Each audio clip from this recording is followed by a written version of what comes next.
comment gérer ses émotions et comment gérer son stress. Vidéo numéro 2 avec Shlomi Levy, hypnothérapeute et coach en neurosciences. Let's go! Hello, moi je suis Aurora, je suis prof en empowerment au féminin, je suis italienne et ma mission c'est d'aider les working girls à devenir des vrais girl boss, à s'épanouir dans leur vie professionnelle et aussi dans leur vie personnelle. You want an end. Si les thématiques du développement personnel t'intéressent et tu veux améliorer ta vie de femme, inscris-toi aussi à ma chaîne, abonne-toi et n'oublie pas d'appuyer sur la cloche pour recevoir les notifications et ne rater aucune de mes vidéos. Perfect. Si tu adhères comme moi au fait qu'on puisse être jolie et en même temps intelligente, abonne-toi à mon Instagram où je suis présente tous les jours, notamment en stories. Aujourd'hui, nous sommes là, toujours, avec Shlomi Levy, hypnothérapeute et coach en neurosciences. Dans la vidéo précédente, nous avons parlé des différentes émotions. Cette deuxième vidéo sur les 3 de cette formation va porter sur comment analyser les émotions pour comprendre pourquoi on réagit comme ça. On va parler d'un terme qui est assez savant. Alors ce terme est la neuroception. Qu'est-ce que c'est la neuroception? Bonjour Aurora, merci de m'avoir invité à nouveau pour cette vidéo. La neuroception, c'est tout simplement la manière dont vous allez percevoir l'émotion qui arrive à vous. Souvent, vous avez un événement qui arrive, il y a l'émotion d'angoisse, de peur, de crainte, de honte ou de colère. Et on ne sait pas exactement ce qui arrive à notre corps, pourquoi ça se passe, comment ça se passe. La neuroception, c'est savoir analyser, s'exprimer à soi-même le phénomène physique, physiologique qui se passe à l'intérieur. C'est important de savoir que nous avons ce qui s'appelle le nerf vague. Le nerf vague va partir du cerveau et traverser tous les organes vitaux, la gorge, le cœur, les poumons, le foie, les intestins. Et ce nerf vague est responsable de notre état émotionnel. Et c'est pour cela que lorsque l'on a un état émotionnel où on est en crise de panique, on va en parler, on fait ce qui s'appelle un malaise vagal parce que le nerf vague va tout simplement fermer, il y a un shutdown, fermer tous les systèmes et la personne peut s'évanouir parce que l'émotion a été tellement forte. Donc on a compris ce que c'est la neuroception, mais du coup quand on ressent une émotion, on va passer par différents états. Quels sont déjà ces états? On va définir 3 états. C'est important de bien comprendre dans quel état émotionnel vous vous trouvez. On va prendre une image, l'image d'un feu de circulation. Lorsque l'on est dans le vert, on est dans un état qui s'appelle l'état ventral, et c'est un état où l'on est serein, cool, relax. On est bien, on est en connexion, en lien avec nous-mêmes. Lorsque arrive un événement qui va un peu nous stresser, un peu nous énerver, on va passer à l'orange. Et là, on est en état de vigilance, en état de stress. Il y a à ce moment-là ce qu'on appelle 2 possibilités. Soit la fuite, on va fuir l'événement, soit on va combattre. Le 3e état, c'est le rouge. C'est la crise de panique. C'est l'état où l'on est paralysé, on n'arrive plus à réagir, on n'arrive plus à parler. Puis après, on se dit, mais tiens, j'aurais dû dire ça, j'aurais dû faire ça, mais on pouvait pas parce que physiologiquement, on était bloqué. Beaucoup de femmes qui se font agresser, violer, n'ont pas réagi parce que tout simplement, elles sont dans un état physiologique de panique rouge où elles peuvent pas réagir. Il y a beaucoup de policiers ou de juges qui ne comprennent pas ça et qui vont dire, mais vous auriez pu réagir, vous auriez pu. Mais en fait, ils ne comprennent pas que c'est impossible.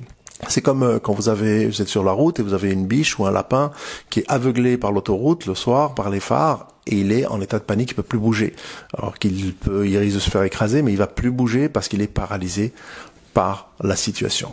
Comment on réussit à passer d'un état à l'autre? Comment justement on n'est pas arrivé là et comment si on sent qu'on est dans le deuxième feu, le feu jaune, donc on est un peu en rage déjà, comment faire pour redescendre, repasser au niveau tranquille? On peut imaginer un soldat d'élite, un paracommando, qui va partir en mission. Il s'est préparé, il a fait des exercices de préparation, il s'est préparé au combat. Il sait qu'il y aura des embuscades. Il sait qu'il y aura des maisons piégées. Il sait qu'il y aura des missiles qui vont être tirés sur lui. En fait, ce soldat d'élite, il n'y a plus de surprise. Il sait très bien qu'il va arriver quelque chose. Et quand il n'y a pas de surprise et qu'on est prêt, on se sent beaucoup plus fort. Alors, lorsque l'on se met, et mentalement c'est très important, c'est l'image mentale, que je vais au travail où il y aura tel événement aujourd'hui, où il peut y avoir tel événement aujourd'hui parce que je ne sais pas prévoir, où je vais rentrer dans une situation qui peut être conflictuelle, qui peut me faire peur, qui peut m'énerver. Et je vais me préparer mentalement à cela. Déjà, lorsque je suis prête ou prêt, je sais déjà, comme un soldat, que je ne vais pas être surprise. Je ne vais pas être prise par surprise. C'est déjà une première préparation mentale à avoir et elle est fondamentale. Et une fois qu'on s'est préparé, qu'est-ce qu'il faut faire? Prenons un exemple de quelque chose qui vous met systématiquement en colère. Un collègue ou une collègue ou le patron qui va dire quelque chose ou qui va agir d'une certaine manière. Et à chaque fois, la chose se répète et à chaque fois, vous rentrez dans ce même engrenage de frustration ou de colère. Ça arrive tous les jours.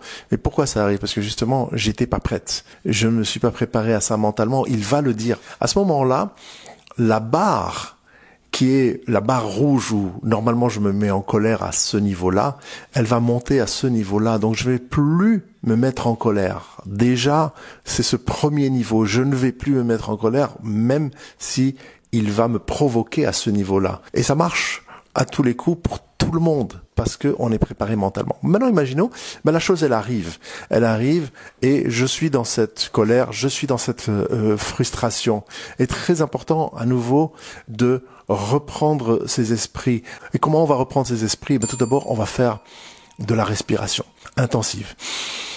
On va respirer, on va prendre de l'air. Parce que lorsque l'on est énervé, on a le cœur qui bat plus vite, on a des pulsations, on a des angoisses, on a des sueurs froides. Il faut immédiatement calmer sa respiration. On va mentalement se mettre dans le vert. On va, dans la prochaine vidéo, faire des exercices très pratiques de préparation mentale, émotionnelle et également au moment où ça arrive de pouvoir gérer immédiatement une émotion négative. Donc restez avec nous pour la troisième vidéo. Pour récapituler, le premier point, on a compris ce que c'est la neuroception, qui est le fait de savoir connaître ce qui se passe à l'intérieur de nous. Le deuxième point, c'est se comporter comme le soldat dont Shlomi parlait, qui s'est préparé. Donc si on se prépare mentalement, on arrivera à réagir de la bonne façon. Et le troisième point, si quelque part il y a quelque chose qui arrive qu'on s'attendait pas, on a compris les trois états, donc l'état vert, jaune et rouge, si on fait référence au feu de positionnement. Dans la prochaine vidéo, on va voir justement comment pouvoir faire et mettre en place des exercices pour changer d'état et pour se maîtriser. J'espère que cette deuxième vidéo vous aura plu. Si c'est le cas, mettez-moi un pouce bleu pour que je produise d'autres contenus. Suivez-moi sur LinkedIn car je vais relayer cette vidéo par un article. Abonnez-vous et partagez cette vidéo avec d'autres personnes qui voudraient en savoir plus sur la gestion des émotions et la gestion du stress. Je remercie Shlomi et je vous dis ciao et à la prochaine.